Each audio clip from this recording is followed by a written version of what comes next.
All right, you beautiful bastards, welcome back to the deep dive. Today, we're going to wade into the political cesspool that is Reform UK. These guys are like UKIP 2.0, you know. Rising from the ashes with everyone's favorite pint-loving politician, Nigel Farage. Back at the helm, we're going to be dissecting their policies on immigration, net zero, and all the other shit they're promising. They've somehow become the UK's third largest party. So let's figure out how the hell that happened. And to help me navigate this political clusterfuck, I've got our expert here to break down the bullshit. It's a fascinating time in British politics, that's for sure. No kidding. So let's cut the crap and go back to the beginning. Yeah. Reform UK started as the Brexit party, right? They were all about that no-deal Brexit and managed to rally a shit ton of pissed-off voters who felt like the establishment was screwing them over. Exactly. The Brexit Party emerged during a period of intense frustration with the political elite. The mainstream parties were seen as failing to deliver on the Brexit referendum, and people were looking for someone to shake things up. The Brexit Party capitalized on that anger, and their single-minded focus on a hard Brexit resonated with a lot of voters. It's easy to forget, but they actually won the most seats in the 2019 European Parliament election in the UK. They were a force to be reckoned with. Yeah. And they even poached some big names from the Tories, like Anne Widdecombe. That must have been a slap in the face to the Conservative establishment. What do you make of those defections? It was a clear sign that the Conservative Party was deeply divided over Brexit. Widdecombe was a high-profile figure, and her defection, along with others, showed just how much the Brexit Party was disrupting the political landscape. These defections legitimized the Brexit Party and made them a credible threat to the established order. And then there was that whole debacle with their attempted electoral pact with Boris Johnson. They wanted to team up for the 2019 general election, but Boris basically told them to fuck off, right? That's right. Farage offered to stand down Brexit Party candidates in certain constituencies to avoid splitting the Leave vote. But Johnson rejected the offer. He gambled that the Conservatives could win a majority without the Brexit Party's help, and he was right. But it showed that the right-wing vote was becoming increasingly fragmented, which would come back to bite them later. So, Brexit happens. They achieve their goal. And the Brexit Party is basically left with a giant "now what" sign hanging over their heads. That's where Reform UK comes in, I guess. Exactly. They rebranded as Reform UK, aiming to broaden their appeal beyond just Brexit. They started talking about electoral reform.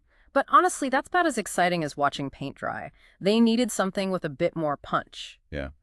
And they found it with the COVID lockdowns. They jumped on that anti-lockdown bandwagon and tapped into all that anger and resentment people were feeling towards the government. It was a pretty savvy move, politically speaking. Absolutely. They framed the lockdowns as an attack on individual liberty and a sign of government overreach. This resonated with people who were fed up with the restrictions and skeptical of the government's handling of the pandemic. It gave them a new cause to rally around and helped them regain some of the momentum they had lost after Brexit. And then they tried to make a play for Scotland with Michelle Ballantyne as their Scottish leader. Didn't really work out, did it? No, not really. Ballantyne joined the party after leaving the Conservatives, but she failed to gain any traction in the 2021 Scottish Parliament election. It highlights the limitations of Reform UK's appeal in Scotland, where the political landscape is very different from England. All right, so fast forward to the main event, the 2024 general election. Farage makes his grand return, and things start to get really interesting. What was the thinking behind his comeback? Farage's return was a calculated move to inject some energy and media attention back into the party. He's a master of grabbing headlines and stirring up controversy, and he knew he could bring Reform UK back into the spotlight. It also signaled a return to their core issues: immigration, economic populism, and a general distrust of the government. And let's not forget about the social media shitstorm that erupted. Yeah. Some of their candidates were posting some seriously fucked up things online. It was like a train wreck you couldn't look away from. Yes, that was a major headache for the party. The controversial social media posts revealed a darker side to Reform UK and raised questions about their vetting process. Some of the posts were deemed racist, homophobic, and Islamophobic, and the party faced accusations of harboring extremist views. It created a PR nightmare for them and made it difficult for them to present themselves as a credible alternative to the mainstream parties. It was a complete shit show. But hey, it wouldn't be a Reform UK election without a bit of controversy, right? Controversy seems to follow them wherever they go. All right, let's dive into their actual policies. You've got their platform from the 2024 election, so give us the lowdown. What were some of the most batshit crazy things they were promising? Well, their platform was a mix of populist appeals, fiscally conservative measures, and some pretty hardline stances on social issues. Let's start with their economic policies. They were all about tax cuts, particularly for high earners. They wanted to raise the income tax threshold, abolish inheritance tax on estates under £2 million, and slash stamp duty. They basically wanted to shrink the state and reduce government intervention in the economy. Sounds like a wet dream for the rich. But what about the rest of us? Were they just going to leave us to fend for ourselves? Their argument was that these tax cuts would stimulate economic growth, which would ultimately benefit everyone. It's the classic trickle-down economics theory, which has been heavily debated and criticized by economists. Critics argue that it primarily benefits the wealthy, while doing little to help those who are struggling. All right, let's talk about immigration. They were pretty vocal about wanting to slam the door shut on anyone trying to get into the UK. What was their plan? Their immigration policies were definitely hardline. They wanted to freeze what they called non-essential immigration, which basically meant reducing the overall number of people coming into the country.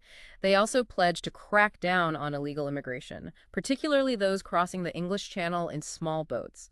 They promised tougher border controls, more deportations, and a stricter asylum system. So basically a big fuck off to anyone who wasn't born and bred British.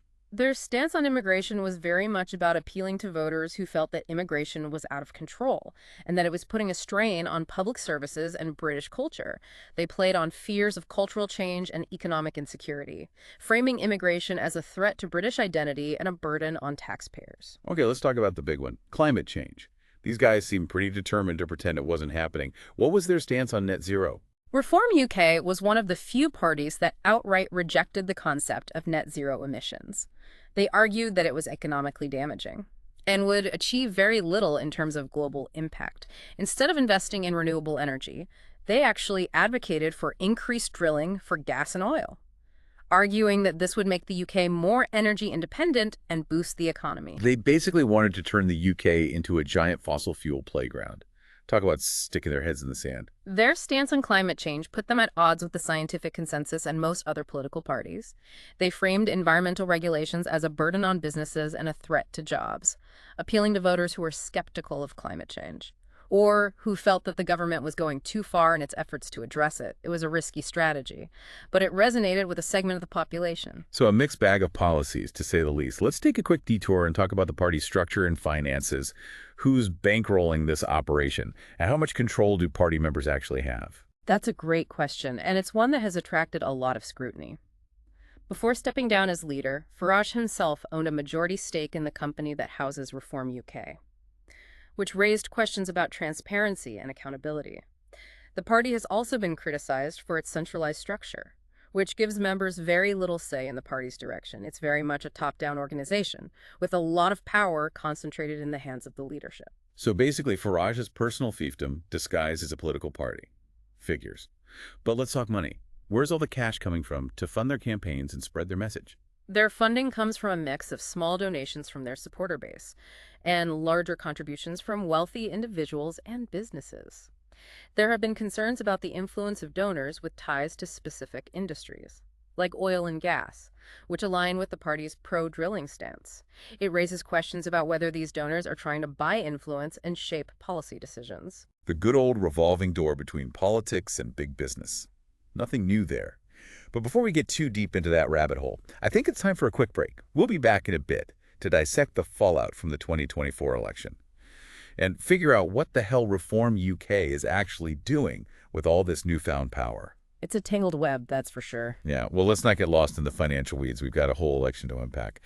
So the 2024 general election. Reform UK managed to snag 5 seats in the House of Commons. Not too shabby for a party that everyone thought was going to go down in flames. Their performance in the 2024 election was a surprise to a lot of people. They became the 3rd largest party in the UK, showing they could mobilize a significant chunk of the electorate. Those 5 seats in Parliament gave them a platform to shout their message and influence the political conversation. It was a big win for them, no doubt about it. And let's not forget their little alliance with the traditional unionist voice in Northern Ireland. They managed to grab a seat there, too. It seems like they were spreading their influence far and wide. Their pact with the TUV in Northern Ireland shows they're not afraid to make deals and team up with like-minded parties to boost their chances. The TUV, like Reform UK, takes a hard line on things like Brexit and immigration. It was a natural partnership given their shared views. Okay, so they've got a handful of seats in Parliament. But what does that actually mean in the grand scheme of things? Are they going to be able to make any real changes? Or are they just going to be a bunch of loudmouths causing chaos from the sidelines? That's the million-dollar question, isn't it? They've got a voice in Parliament now, but whether they can turn that voice into actual policy changes is a different story. To get anything done, they'll need to build coalitions and negotiate with other parties. It's not going to be easy, especially since they've alienated a lot of people with their hardline stances. They've definitely got their work cut out for them. Mm. But let's talk about the leadership shakeup. Tice stepped down as chairman and was replaced by Zia Yusuf. What's the deal with that? Is this guy another one of Farage's puppets? Zia Yusuf's background is in business, not politics. He's a successful entrepreneur. His appointment as chairman suggests a possible shift in the party's strategy. Maybe they're trying to broaden their appeal and project a more polished professional image. Time will tell if it works. So are they ditching the whole angry outsider routine and trying to look more respectable? Interesting move, but let's be real, they're still the party of Farage. And that guy's a walking, talking controversy magnet. Farage's personality and his knack for saying outrageous things will continue to shape how people see the party, whether they like it or not. He's a brilliant communicator and knows how to tap into populist anger and frustration. But that same approach turns off a lot of people. He's a double-edged sword for the party, for sure. No doubt about that. Mm-hmm. So let's talk about the future of Reform UK. They've had some wins, but can they keep this momentum going? Or are they destined to fade away like so many other populist movements? Predicting the future of any political party is a fool's game. But Reform UK definitely faces some challenges. To have a real impact, they need to grow their support beyond their core base of disgruntled voters. They need to come up with a clear, coherent set of policies that address the complex problems facing the UK. And they need to figure out how to manage Farage's outsized personality and controversial statements. It's not going to be easy. Sounds like they've got their work cut out for them. But before we wrap this up, I want to get your take on one more thing. Is Reform UK just a flash in the pan, a symptom of the political turmoil we're living through? Or are they a sign of something bigger, a fundamental shift in British politics? That's the question that's keeping a lot of political analysts up at night. Their rise shows how disillusioned people are with the establishment and how much they crave change. Whether Reform UK can capitalize on that sentiment and build a lasting political movement remains to be seen. It really depends on what the mainstream parties do and whether they can address the concerns that have fueled Reform UK's success. So basically, it's a wait-and-see game. Typical British politics. Yeah. Always full of uncertainty. But hey, that's what keeps things interesting. All right, that's all the time we have for this episode of The Deep Dive. Thanks for joining us on this wild ride through the world of Reform UK. It certainly is. One thing's for sure, British politics is never dull, especially with a firecracker like Farage lighting the fuse. Before we sign off, let me hit you with one last question. If Reform UK wants to be more than just a protest vote, more than a bunch of angry blokes shouting from the sidelines, what's their next move?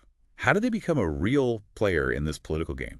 That's the challenge, isn't it? They've got to evolve and fast. Right now, they're stuck in this single-issue party trap, fixated on immigration. They need to expand their vision, develop solid policies on a whole range of issues if they want to be taken seriously. As a potential governing party, it's not enough to just be against things. They need to offer solutions, show they understand the complex challenges the UK faces. So less shouting, more substance.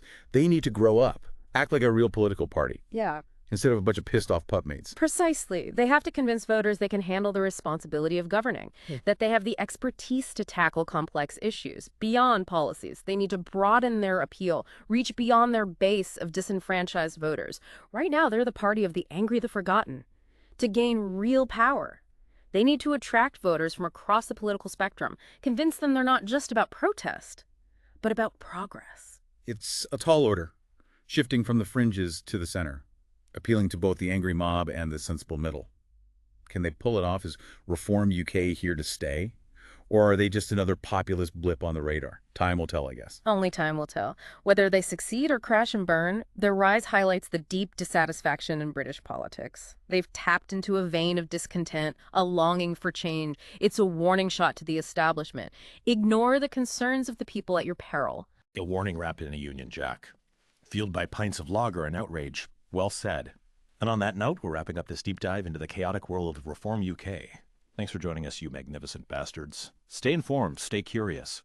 And for fuck's sake, don't let the bastards grind you down. See you next time on The Deep Dive.